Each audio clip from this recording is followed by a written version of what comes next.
The modern scripture Buddha, the Gospel, is brought to you by not a prophet org, the place on the internet to find spiritual guidance powered by artificial intelligence. The two Brahmans, at one time, when the Blessed One was journeying through Kosala, he came to the Brahman village which is called Manasakata. There he stayed in a mango grove, and two young Brahmans came to him, who were of different schools. One was named Vasettha, and the other Bharadvaja. And Vasettha said to the Blessed One, "We have a dispute as to the true path. I say the straight path which leads unto a union with Brahma is that which has been announced by the Brahman. Pakarasati, while my friend says the straight path which leads unto a union with Brahma is that which has been announced by the Brahmantaraka. Now, regarding thy high reputation, O Samana, and knowing that thou art called the Enlightened One, the teacher of men and gods, the blessed Buddha, we have come to ask thee, are all these paths salvation? There are many roads all around our village, and all lead to Manasakata. Is it just so with the paths of the sages? Are all paths to salvation, and do they all lead to a union with Brahma?" Then the Blessed One proposed these questions to the two Brahmans. "Do you think that all paths are right?" Both answered and said, "Yes, Gautama, we think so. But tell me," continued the Buddha, "has any one of the Brahmans, versed in the Vedas, seen Brahma face to face?" "No, sir," was the reply. "But then," said the Blessed One, "has any teacher of the Brahmans, versed in the Vedas, seen Brahma face to face?" The two Brahmans said, "No, sir. But then," said the Blessed One, "has any one of the authors of the Vedas seen Brahma face to face?" Again the two Brahmans answered in the negative and exclaimed, "How can any one see Brahma or understand him? For the mortal cannot understand the immortal." And the Blessed One proposed illustration, saying, "It is as if a man should make a staircase in the place where four roads cross, to mount up into a mansion. And people should ask him, 'Where, good friends, is this mansion, to mount up into which you are making this staircase? Knowest thou whether it is in the east, or in the south, or in the west, or in the north? Whether it is high, or low, or of medium size?' And when so asked he should answer, 'I know it not.'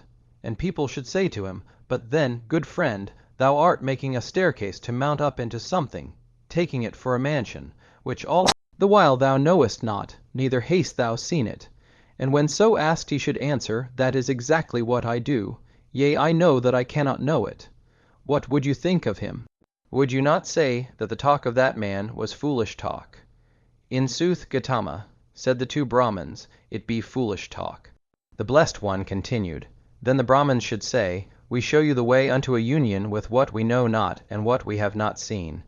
This being the substance of Brahman lore, does it not follow that their task is vain?"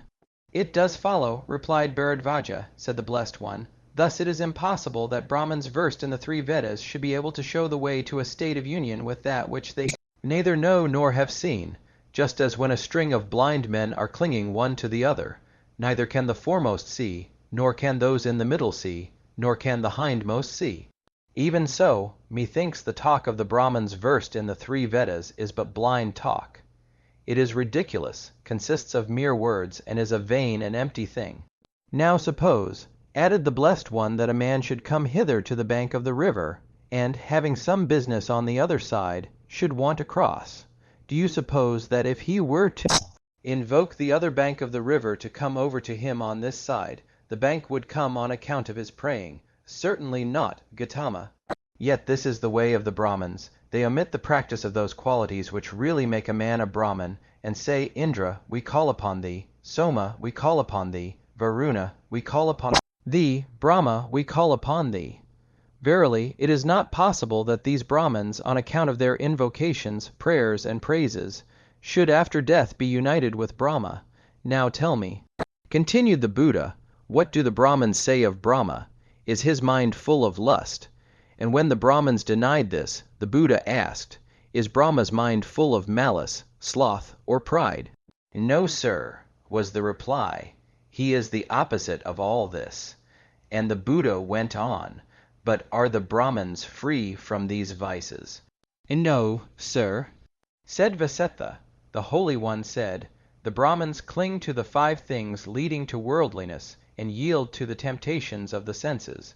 They are entangled in the 5 hindrances: lust, malice, sloth, pride, and doubt. How can they be united to that which is most unlike their nature? Therefore, the threefold wisdom of the Brahmans is a waterless desert, a pathless jungle, and a hopeless desolation. When the Buddha had thus spoken, one of the Brahmans said, "We are told, Gautama, that the Sakyamuni knows the path to a union with Brahma." And the Blessed One said, "What do you think, O Brahmans, of a man born and brought up in Manasakata? Would he be in doubt about the most direct way from this spot to Manasakata?" "Certainly not, Gautama." "Thus," replied the Buddha, "the Tathagata knows the straight path that leads to a union with Brahma. He knows it as one who has entered the world of Brahma and has been born in it. There can be no doubt in the Tathagata." The 2 young Brahmans said, "If thou knowest the way, show it to us." And the Buddha said, "The Tathagata sees the universe face to face and understands its nature. He proclaims the truth both in its letter and in its spirit, and his doctrine is glorious in its origin, glorious in its progress, glorious in its consummation. The Tathagata reveals the higher life in its purity and perfection. He can show you the way to that which is contrary to the 5 great hindrances. The Tathagata lets his mind pervade the 4 quarters of the world with thoughts of love, and thus the whole wide world, above, below, around, and everywhere will continue to be filled with love far-reaching, grown great and beyond measure, just as a mighty trumpeter makes himself heard, and that without difficulty in all the 4 quarters of the earth. Even so is the coming of the Tathagata. There is not one living creature that the Tathagata passes by or leaves aside, but regards them all with mind set free in deep, felt love. This is the sign that a man follows the right path. Uprightness is his delight, and he sees danger in the least of those things which he should avoid. He trains himself in the commands of morality. He encompasseth himself with holiness in word and deed. He sustains his life by means that are quite pure. Good is his conduct. Guarded is the door of his senses. Mindful and self-possessed, he is altogether happy. He who walks in the Eightfold Noble Path with unswerving determination is sure to reach Nirvana. The Tathagata anxiously watches over his children, and with loving care helps them to see the light. When a hen has 8 or 10 or 12 eggs over which she is properly brooded, the wish arises in her heart, "Oh, would that my little chickens would break open the eggshell with their claws, or with their beaks, and come forth into the light in safety." Yet all the while those little chickens are sure to break the eggshell, and will come forth into the light in safety. Even so, a brother who with firm determination walks in the noble path is sure to come forth into the light, sure to reach up to the higher wisdom, sure to attain to the highest bliss of enlightenment. Guard the SAX quarters while the Blessed One was staying at the bamboo grove near Rajagaha. He once met on his way Sigala, a householder, who, clasping his hands, turned to the 4 quarters of world, to the zenith above, and to the nadir below. The Blessed One, knowing that this was done according to the traditional religious superstition to avert evil, asked Sigala, "Why performest thou these strange ceremonies?" And Sigala in reply said, "Dost thou think it strange that I protect my home against the influences of demons? I know thou wouldst fain tell me, O Gautama Sakyamuni, whom people call the Tathagata, and the blessed Buddha, that incantations are of no avail and possess no saving power. But listen to me and know that in performing this rite I honor, reverence, and keep sacred the words of my father." Then the Tathagata said, "Thou dost well, O Sigala, to honor, reverence, and keep sacred the words of thy father, and it is thy duty to protect thy home, thy wife, thy children, and thy children's children against the hurtful influences of evil spirits. I find no fault with the performance of thy father's rite, but I find that thou dost not understand the ceremony. Let the Tathagata, who now speaks to thee as a spiritual father and loves thee no less than did thy parents, explain to thee the meaning of the 6 directions. To guard thy home by mysterious ceremonies is not sufficient.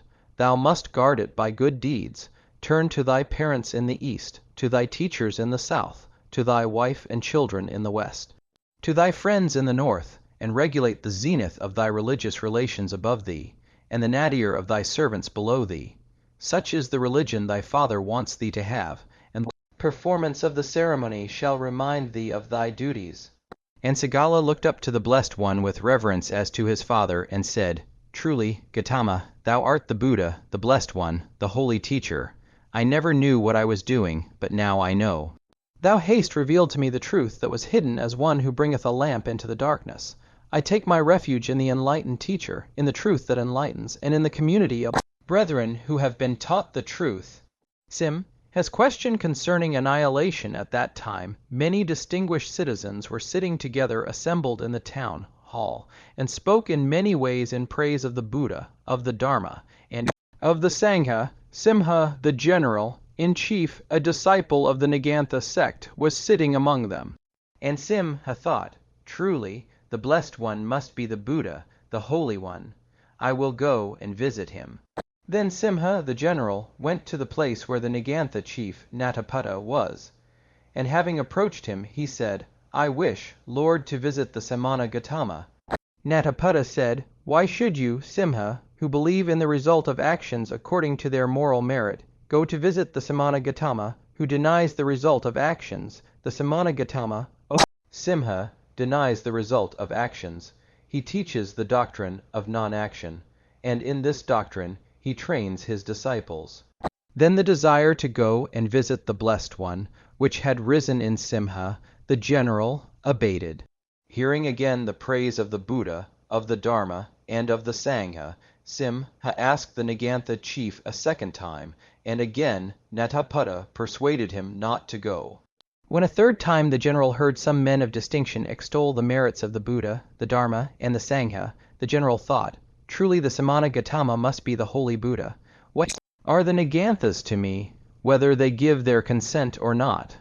I shall go without asking their permission to visit him, the Blessed One, the holy Buddha."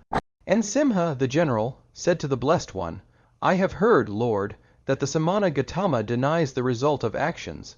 He teaches the doctrine of non-action, saying that the actions of sentient beings do not receive their reward, for he teaches annihilation and the contemptibleness of all things, and in this doctrine he trains his disciples. Teachest thou the doing away of the soul, and the burning away of man's being? Pray tell me, Lord, do those who speak thus say the truth, or do they bear false witness against the Blessed One, passing off a spurious Dharma as thy Dharma?" The Blessed One said, "There is a way, Simha, in which one who says so is speaking truly of me. On the other hand, Simha, there is a way in which one who says the opposite is speaking truly of me. 2. Listen, and I will tell thee. I teach, Simha, the not doing of such actions as are unrighteous, either by deed, or by word, or by thought. I teach the not bringing about of all those conditions of heart which are evil and not good. However, I teach, Simha, the doing of such actions as are righteous by deed, by word, and by thought.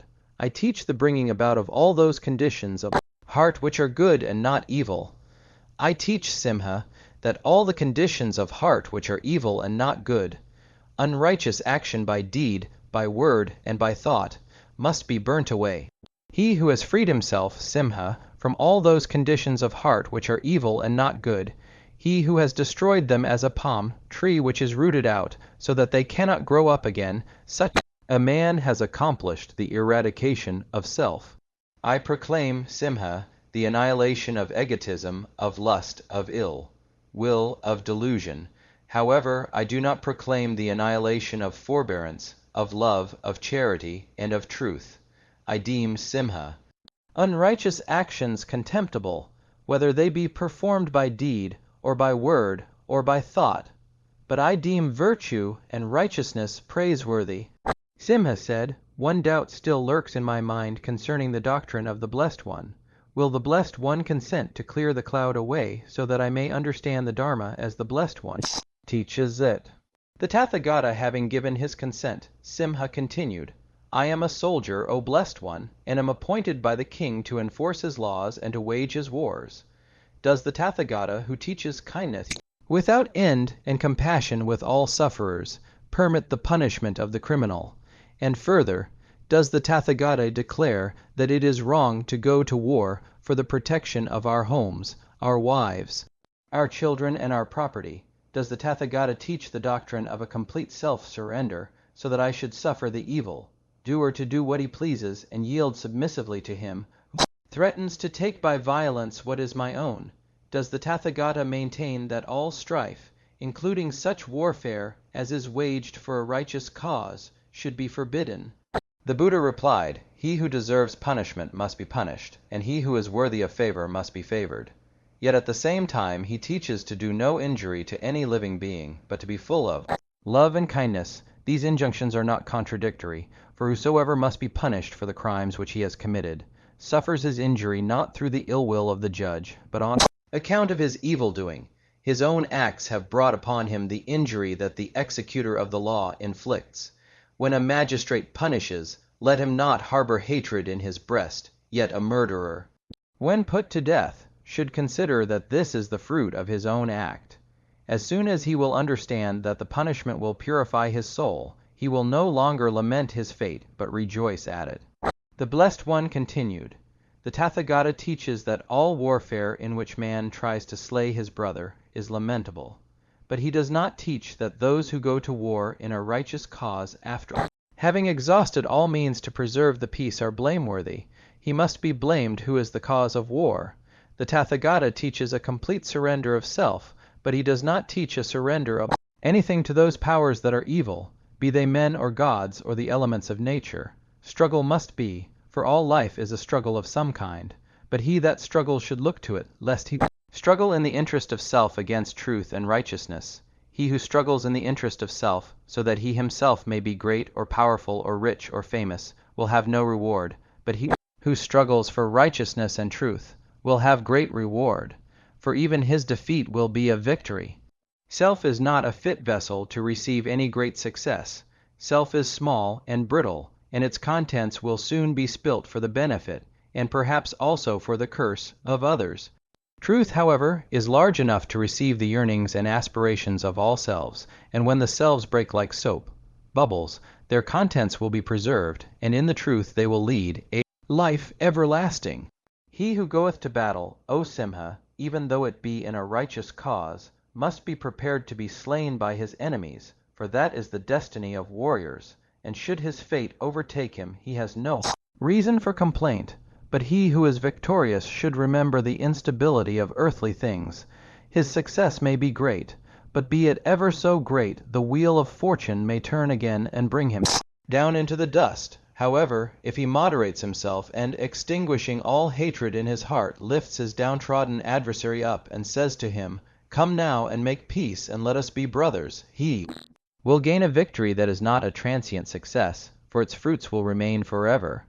Great is a successful general, O Simha, but he who has conquered self is the greater victor. The doctrine of the conquest of self, O Simha, is not taught to destroy the souls of men, but to preserve them. He who has conquered self is more fit to live, to be successful, and to gain victories than he who is the slave of self. He whose mind is free from the illusion of self will stand and not fall in that battle of life. He whose intentions are righteousness and justice will meet with no failure, but be successful in his enterprises, and his success will endure. He who harbors in his heart love of truth will live and not die, for he has drunk the water of immortality. Struggle then, O general, courageously, and fight thy battles vigorously, but be a soldier of truth, and the Tathagata will bless thee. When the Blessed One had spoken thus, Simha, the general, said, glorious Lord, thou hast revealed the truth. Great is the doctrine of the Blessed One. Thou indeed art the Buddha, the Tathagata, the Holy One. Thou art the teacher of mankind. Thou showest us the road of salvation, for this indeed is true deliverance. He who follows thee will not miss the light to enlighten his path. He will find blessedness and peace. I take my refuge, Lord, in the Blessed One, and in his doctrine, and in his brotherhood. May the Blessed One receive me from this day forth, while my life lasts as a disciple who has taken refuge in him. The Blessed One said, Consider first, Simha, what thou dost. It is becoming that persons of rank like thyself should do nothing without due consideration. Has faith in the Blessed One increased? He replied, "Had other teachers, Lord, succeeded in making me their disciple, they would carry around their banners through the whole city of Vasettha, shouting, 'Simha, the general, has become our disciple. For the second time, Lord, I take my refuge in the Blessed One, and in the Dharma, and in the Sangha. May the Blessed One receive me from this day forth, while my life lasts as a disciple who has taken his refuge in him.'" Said the Blessed One, "For a long time, Simha, offerings have been given to the Niganthas in thy house. Thou shouldst therefore deem it right also in the future to give them food when they come to thee on their alms pilgrimage." And Simha's heart was filled with joy. He said, "I have been told, Lord, the Samana Gautama says, 'To me alone and to nobody else should gifts be given. My pupils alone and the pupils of no one else should receive offerings.' But the Blessed One exhorts me to give also to the Niganthas. Well, Lord, we shall see what is seasonable. For the third time, Lord, I take my refuge in the Blessed One, and in his Dharma, and in his fraternity. All existence is spiritual. There was an officer among the retinue of Simha who had heard of the discourses of the Blessed One, and there was some doubt left in his heart. This man came to the Blessed One and said, 'It is said, O Lord, that the Samana Gautama denies the existence of the soul. Do they who say so speak the truth, or do they bear false witness against the Blessed One?' And the Blessed One said, 'There is a way in which those who say so are speaking truly of me. On the other hand, there is a way in which those who say so do not speak truly of me. The Tathagata teaches that there is no self. He who says that the soul is his self, and that the self is the thinker of our thoughts and the actor of our deeds, teaches a wrong doctrine which leads to confusion and darkness. On the other hand, the Tathagata teaches that there is mind. He who understands by soul-mind and says that mind exists, teaches the truth which leads to clearness and enlightenment." The officer said, "Does, then, the Tathagata maintain that two things exist, that which we perceive with our senses and that which is mental?" Said the Blessed One, "I say to thee, thy mind is spiritual, but neither is the sense perceived void of spirituality. The bodhi is eternal, and it dominates all existence as the good law guiding all beings in their search for truth. It changes brute nature into mind, and there is no being that cannot be transformed into a vessel of truth. Identity and non-identity Kutadanta, the head of the Brahmans in the village of Dhanamati, having approached the Blessed One respectfully, greeted him and said, 'I am told, O Samana, that thou art the Buddha, the Holy One, the All-Knowing, the Lord of the world. But if thou wert the Buddha, wouldst thou not come like a king in all thy glory and power?' Said the Blessed One, 'Thine eyes are holden. If the eye of thy mind were undimmed, thou couldst see the glory and the power of truth.' Said Kutadanta, 'Show me the truth, and I shall see it. But thy doctrine is without consistency.' If it were consistent, it would stand, but as it is not, it will pass away." The Blessed One replied, "The truth will never pass away." Kutadanta said, "I am told that thou teachest the law, yet thou tearest down religion. Thy disciples despise rites and abandon immolation, but reverence for the gods can be shown only by sacrifices. The very nature of religion consists in worship and sacrifice." Said the Buddha, "Greater than the immolation of bullocks is the sacrifice of self. He who offers to the gods his evil desires will see the uselessness of slaughtering animals at the altar. Blood has no cleansing power, but the eradication of lust will make the heart pure. Better than worshipping gods is obedience to the laws of righteousness." Kutadanta, being of a religious disposition and anxious about his fate after death, had sacrificed countless victims. Now he saw the folly of atonement by blood. Not yet satisfied, however, with the teachings of the Tathagata, Kutadanta continued, "Thou believest, O Master, that beings are reborn, that they migrate in evolution of life, and that subject to the law of karma, we must reap what we sow. Yet thou teachest the non-existence of the soul. Thy disciples praise utter self-extinction as the highest bliss of Nirvana. If I am merely a combination of the sankharas, my existence will cease when I die. If I am merely a compound of sensations and ideas and desires, whither can I go at the dissolution of the body?" Said the Blessed One, O Brahman, thou art religious and earnest. Thou art seriously concerned about thy soul. Yet is thy work in vain because thou art lacking in the one thing that is needful. There is rebirth of character, but no transmigration of a self. Thy thought forms reappear, but there is no ego entity transferred. The stanza uttered by a teacher is reborn in the scholar who repeats the words. Only through ignorance and delusion do men indulge in the dream that their souls are separate and self-existent entities. Thy heart, O Brahman, is cleaving still to self. Thou art anxious about heaven, but thou seekest the pleasures of self in heaven, and thus thou canst not see the bliss of truth and the immortality of truth. I say to thee, the Blessed One has not come to teach death, but to teach life, and thou discernest not the nature of living and dying. This body will be dissolved, and no amount of sacrifice will save it.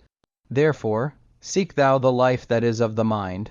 Where self is, truth cannot be, yet when truth comes, self will disappear. Therefore, let thy mind rest in the truth, propagate the truth, put thy whole will in it, and let it spread. In the truth thou shalt live forever.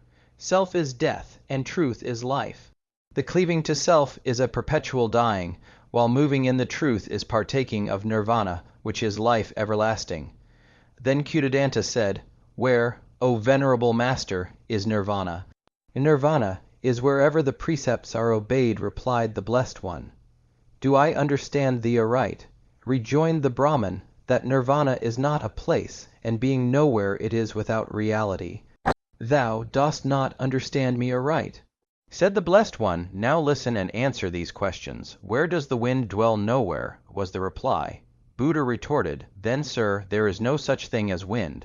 Kutadanta made no reply, and the Blessed One asked again, Answer me, O Brahman, where does wisdom dwell? Is wisdom a locality? Wisdom has no allotted dwelling place, replied Kutadanta. Said the Blessed One, Meanest thou that there is no wisdom, no enlightenment, no righteousness, and no salvation, because Nirvana is not a locality, as a great and mighty wind which passeth over the world in the heat of the day, so the Tathagata comes to blow over the minds of mankind with the breath of his love, so cool, so sweet, so calm, so delicate, and those tormented by fever assuage their suffering and rejoice at the refreshing breeze. Said Kutadanta, I feel, O Lord, that thou proclaimest a great doctrine, but I cannot grasp it. Forbear with me that I ask again. Tell me, O Lord, if there be no Atman soul, how can there be immortality? The activity of the mind passeth, and our thoughts are gone when we have done thinking. Buddha replied, Our thinking is gone, but our thoughts continue. Reasoning ceases, but knowledge remains. Said Kutadanta, How is that? Are not reasoning and knowledge the same? The Blessed One explained the distinction by an illustration. It is as when a man wants, during the night, to send a letter, and after having his clerk called, has a lamp lit, and gets the letter written. Then, when that has been done, he extinguishes the lamp. But though the writing has been finished and the light has been put out, the letter is still there. Thus does reasoning cease and knowledge remain, and in the same way mental activity ceases, but experience, wisdom, and all the fruits of our acts endure. Kutadanta continued, Tell me, O Lord, pray tell me, where, if the sankharas are dissolved, is the identity of myself. If my thoughts are propagated, and if my soul migrates, my thoughts cease to be my thoughts, and my soul ceases to be my soul. Give me an illustration, but pray, O Lord, tell me, where is the identity of myself? Said the Blessed One, Suppose a man were to light a lamp, would it burn the night through? Yes, it might do so, was the reply. Now, is it the same flame that burns in the first watch of the night as in the second? Kutadanta hesitated. He thought it is the same flame, but fearing the complications of a hidden meaning, and trying to be exact, he said, No, it is not. Then, continued the Blessed One, there are two flames, one in the first watch and the other in the second watch. No, sir, said Kutadanta. In one sense, it is not the same flame, but in another sense it is the same flame. It burns the same kind of oil, it emits the same kind of light, and it serves the same purpose. Very well, said the Buddha, and would you call those flames the same that have burned yesterday, and are burning now in the same lamp, filled with the same kind of oil, illuminating the same room. They may have been extinguished during the day, suggested Kutadanta. Said the Blessed One, suppose the flame of the first watch had been extinguished during the second watch, would you call it the same if it burns again in the third watch? Replied Kutadanta, in one sense it is a different flame, in another it is not. The Tathagata asked again, has the time that elapsed during the extinction of the flame anything to do with its identity or non-identity? No, sir, said the Brahman, it has not. There is a difference and an identity, whether many years elapsed or only 1 second, and also whether the lamp has been extinguished in the meantime or not. Well, then, we agree that the flame of today is in a certain sense the same as the flame of yesterday, and in another sense it is different at every moment. Moreover, the flames of the same kind, illuminating with equal power the same kind of rooms, are in a certain sense the same. Yes, sir, replied Kutadanta. The Blessed One continued, now, suppose there is a man who feels like thyself, thinks like thyself, and acts like thyself. Is he not the same man as thou? No, sir, interrupted Kutadanta. Said the Buddha, dost thou deny that the same logic holds good for thyself, that holds good for the things of the world? Kutadanta bethought himself and rejoined slowly, no, I do not. The same logic holds good universally, but there is a peculiarity about myself which renders it altogether different from everything else and also from other selves. There may be another man who feels exactly like me, thinks like me, and acts like me. Suppose even he had the same name and the same kind of possessions, he would not be myself? True, Kutadanta, answered Buddha, he would not be thyself. Now tell me, is the person who goes to school one, and that same person when he has finished his schooling another? Is it one who commits a crime, another who is punished by having his hands and feet cut off? They are the same, was the reply. Then sameness is constituted by continuity only? Asked the Tathagata, not only by continuity, said Kutadanta, but also and mainly by identity of character. Very well, concluded the Buddha, then thou agreest that persons can be the same, in the same sense as two flames of the same kind are called the same, and thou must recognize that in this sense another man of the same character and product of the same karma is the same as thou. Well, I do, said the Brahman. The Buddha continued, and in this same sense alone art thou the same today as yesterday.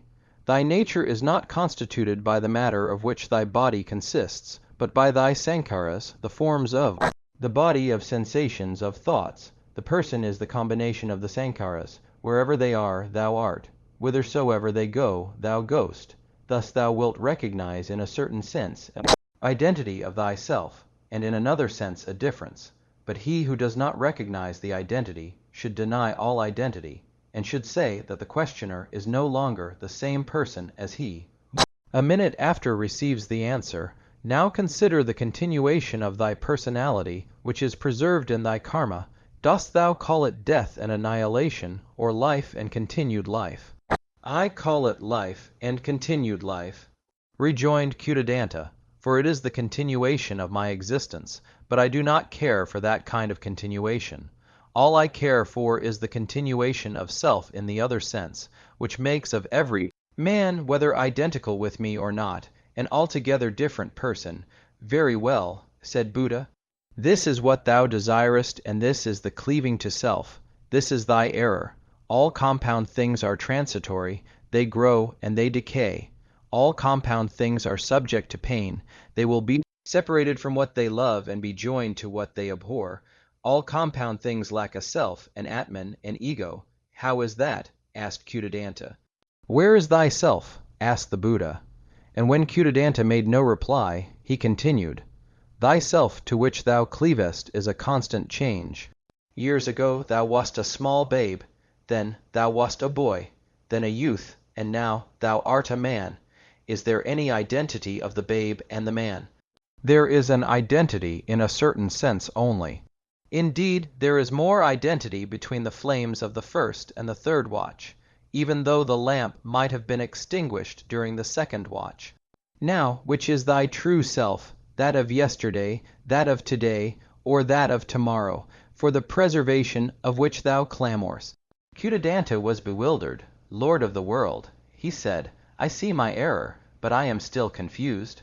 The Tathagata continued, it is by a process of evolution that sankharas come to be. There is no sankhara which has sprung into being without a gradual becoming. Thy sankharas are the product of thy deeds in former existences. The combination of thy sankharas is thyself. Wheresoever they are impressed, thither thyself migrates. In thy sankharas thou wilt continue to live, and thou wilt reap in future existences the harvest sown now and in the past. Verily, O Lord, rejoined Kutadanta, this is not a fair retribution. I cannot recognize the justice that others after me will reap what I am sowing now. The Blessed One waited a moment and then replied, is all teaching in vain? Dost thou not understand that those others are thou thyself? Thou thyself wilt reap what thou sowest, not others. Think of a man who is ill, bred and destitute, suffering from the wretchedness of his condition. As a boy, he was slothful and indolent, and when he grew up, he had not learned a craft to earn a living. Wouldst thou say his misery is not the product of his own action, because the adult is no longer the same person as was the boy? I say to thee, not in the heavens, not in the midst of the sea, not if thou hidest thyself away in the clefts of the mountains, wilt thou find a place where thou canst escape the fruit of thine evil actions. At the same time thou art sure to receive the blessings of thy good actions. To the man who has long been traveling and who returns home in safety, the welcome of kinfolk, friends, and acquaintances awaits. So, the fruits of his good works bid him welcome, who has walked in the path of righteousness, when he passes over from the present life into the hereafter. Kutadanta said, I have faith in the glory and excellency of thy doctrines.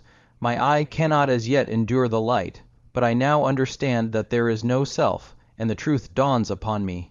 Sacrifices cannot save, and invocations are idle talk. But how shall I find the path to life everlasting? I know all the Vedas by heart, and have not found the truth. Said the Buddha, learning is a good thing, but it availeth not. True wisdom can be acquired by practice only. Practice the truth that thy brother is the same as thou. Walk in the noble path of righteousness, and thou wilt understand that while there is death in self, there is immortality in truth. Said Kutadanta, let me take my refuge in the Blessed One, in the Dharma, and in the brotherhood. Accept me as thy disciple, and let me partake of the bliss of immortality.